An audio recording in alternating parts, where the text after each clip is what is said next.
الشيطان الرجيم. بسم الله الرحمن الرحيم. تكاد السماوات يتفطرن من فوقهن والملائكة يسبحون بحمد ربهم ويستغفرون لمن في الأرض ألا إن الله هو الغفور الرحيم. سورۃ الشورى، جس کا دوسرا نام سورہ حامیم عین سین قاف.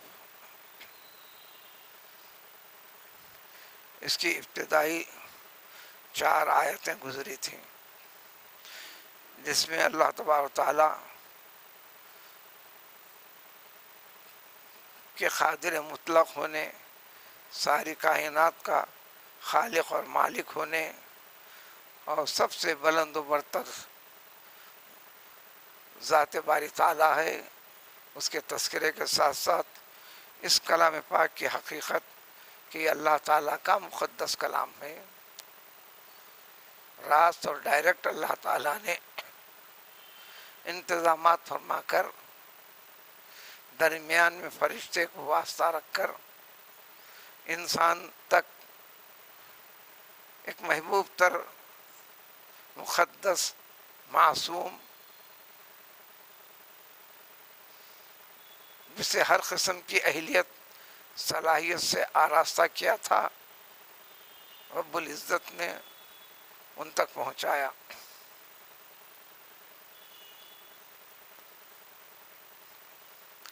یہ دنیا جو چلتے جا رہی ہے، انسان غلط فہمی کا شکار ہے عملی زندگی میں. کس نے پیدا کیا، اس نظام کو چلانے والا کون، کیسا ہے، اس کے احکام اور اس کی وحدانیت میں دوسرے کو شریک کرتے چل رہا ہے. بد عملی زندگی میں رہ کر خود اپنے معاشرے میں اور اپنوں میں مشکل میں پڑا ہوا ہے. لیکن اللہ تعالیٰ کی مہلت کو غلط سمجھ رہا ہے. تو روز قیامت کے دن جو اللہ تعالیٰ کا غیظ و غضب ہوگا، اس سے جو ہیبت طاری ہوں گی، تو یہ جو ساری قدرت کی چیزیں ہیں، اس کے اندر تک جو کیفیت ہوگی، اس کی وضاحت دوسرے طرف قرآن میں یہ ذکر کر دیا گیا. اذا السماء انفطرت، اذا السماء انشقت، اذا الشمس کورت، اذا النجوم انکدرت. جو سسٹم کو دیکھ رہے ہو اللہ کے بندو، یہ سورج روشنی ہٹ جائے گی، رات نہیں رہے گی، تارے اپنا مقام چھوڑ دیں گے، آسمان اپنی منزل پر ٹکا ہوا نہیں رہے گا.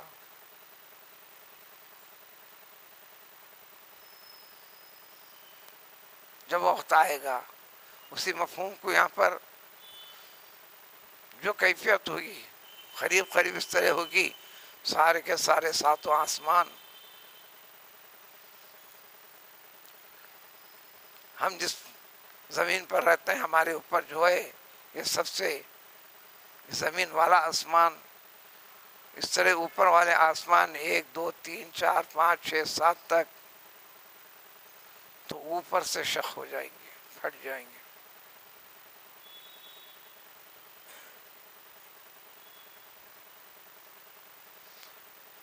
ہیبت جلال و خداوندی کی وجہ سے.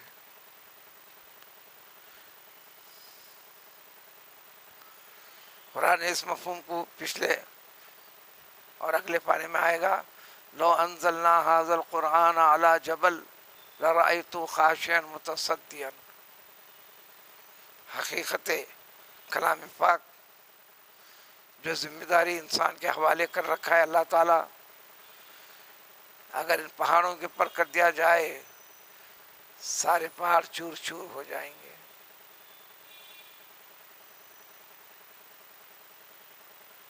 نمونہ بھی کر کے بتلا دیا کوہ طور کا. تجلی رب اس کے اوپر پڑی, باہر جل کر ریزہ ریزہ ہو گیا. جب موسیٰ علیہ السلام کے قوم نے ضد کی تھی, جس سے تفسیر قرآن میں جگہ جگہ گزری ہے, یہ عنوان بنا کر نکلے تھے پیغمبر علیہ السلام کے ساتھ, یعنی حضرت موسیٰ علیہ السلام کے ساتھ, آپ پر جب وہی نازل ہوتی ہے, جہاں آپ اللہ سے ہم کلام کرتے ہیں, اس مقام پر ہماری اس قوم کے بھی چند منتخب بندوں کو لے جائیے. 70 بندوں کا انتخاب ہوا تھا. واختار موسیٰ 70 رجلا لمیقاتنا.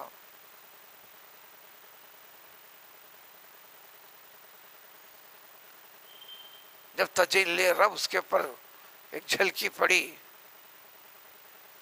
مشاہدہ کرنے کو جو گئے تھے سب کے سب ہوش کھو دیا, اپنی جان گنوا دیا, مر گئے تھے. پھر اس کے بعد کیا کیا ہوا اس کی تفسیر قرآن میں گزری ہے. تو سارے آسمان پھٹ جائیں گے,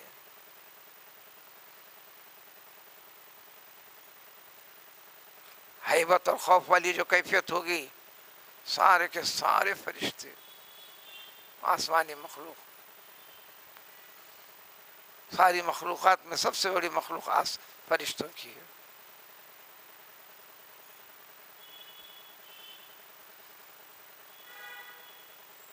تو سارے فرشتے اپنے رب کی تسبیح بیان کرنا شروع کر دیں گے, اور اللہ تعالیٰ کی حمد و ثنا بیان شروع کر دیں گے. تو اس کے ضمن میں انسان کو تعلیم ہے. یا ایھا الذین آمنوا اذکروا اللہ کثیرا وسبحوہ بکرۃ واصیلا. ہر وقت اللہ تعالیٰ کی تسبیح بیان کرو, پاکی بیان کرو, سبحان اللہ پڑھو, الحمدللہ کہو. اور سارے فرشتے, زمین میں رہنے والی ساری مخلوق انسانوں کے لیے جو اللہ تعالیٰ کے مومن اور نیک بندے ہیں, جو ایمان سے جڑے ہوئے ہیں,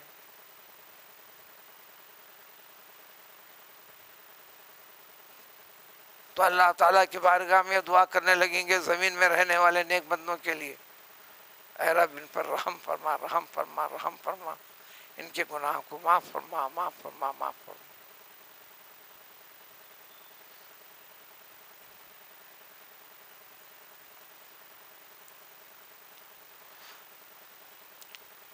اور ان بندوں کے لیے بھی جو ابھی داخل نہیں ہوئے,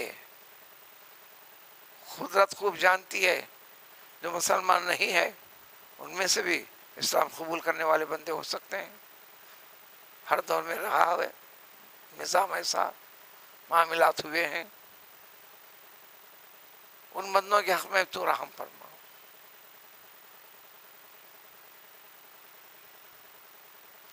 یا بالکل نافرمان بندے ہیں, انہیں اور مہلت دے, مہلت دے, رحم فرما. اور انسان بھی تو, مومن بندے بھی تو فرشتوں کے لیے ہمیشہ دعا کرتے ہیں.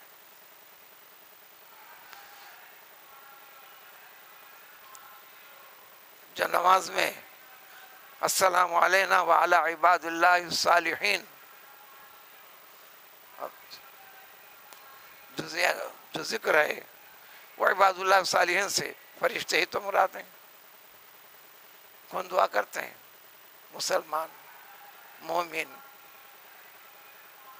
اور فرشتے ان کے حق میں دعا کرتے رہتے ہیں. پھر بندے کو آگاہ کرتے ہیں, اللہ تعالیٰ, اللہ خبردار, اچھی طرح جان لو, اپنے رب کو پہچانو. نافرمانی میں رہ کر غفلت برتتے ہوئے جو زندگی کو برباد کیوں کر رہے ہو؟ اللہ تعالیٰ کی ذات جو ہے وہی گناہوں سے جو تم ناپاک ہو, تمہیں پاک کر سکتی ہے،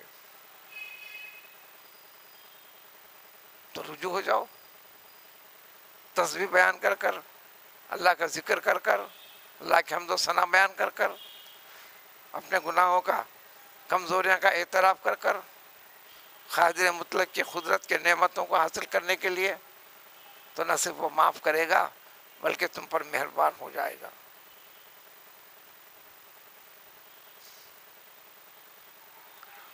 اس کے باوجود بھی جو بندے نہیں کرتے، ان کے لیے کہہ دیا گیا جو للہیت اس کے تقاضوں کو چھوڑ کر دوسری چیزوں میں جو پڑے ہوئے ہیں، اس میں انتہا کرنے والے، کسی نے اللہ کی اولاد بھی ثابت کی، اللہ کی مخلوق فرشتوں کو اللہ کی بیٹیاں قرار دیا،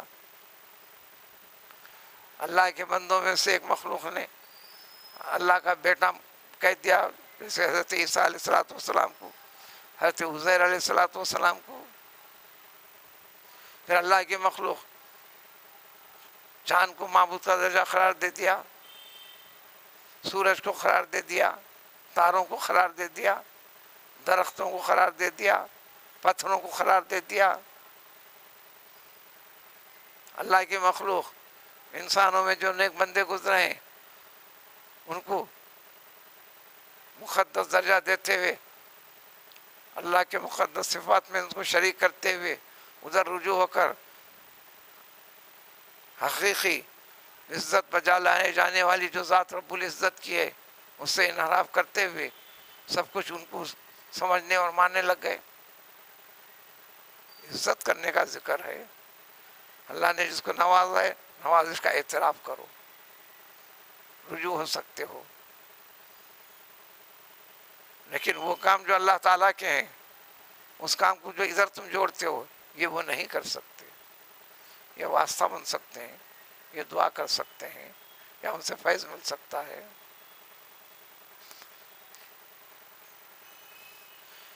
اللہ تعالیٰ فرماتے ہیں ایسا کرنے والوں کے لیے کر رہے ہیں، کرتے چلو۔ حفیظ علیہم، نگہبان ہے اللہ تعالیٰ، سارا سسٹم بنا کے رکھے ہیں، کوئی ایک پہلو بھی چھوٹنے والا نہیں ہے۔ لہذا ایمان والو، اس وقت پیغمبر صلی اللہ علیہ وسلم سے راست خطاب تھا، اے محمد صلی اللہ علیہ وسلم، یہ سب سمجھانے بتانے کے باوجود بھی اگر یہ ادھر پلٹتے نہیں، رجوع ہوتے نہیں، اپنا ذہن صاف کرتے نہیں، عقیدہ صاف کرتے نہیں، تو ان کی نافرمانی آپ کے اوپر وبال نہیں بنے گی۔ وما انت علیہم بوکیل، آپ کو ذمہ دار بنا کر بھیجا نہیں گیا، بلکہ آپ کے اوپر صحیح اور غلط کا فرق ظاہر کر دینے کے لیے بھیج دیا گیا ہے۔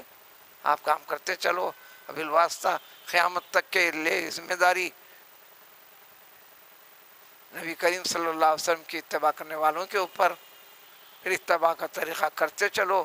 یہ طریقہ اللہ کی مخلوق میں ظاہر کرو، عمل سے، ایمان سے، زبان سے، معاملات میں، ہر پہلو کے اندر، اپنوں میں، اپنوں کے ساتھ غیروں میں۔ یہی ذمہ داری ہم دے کر رکھے ہیں۔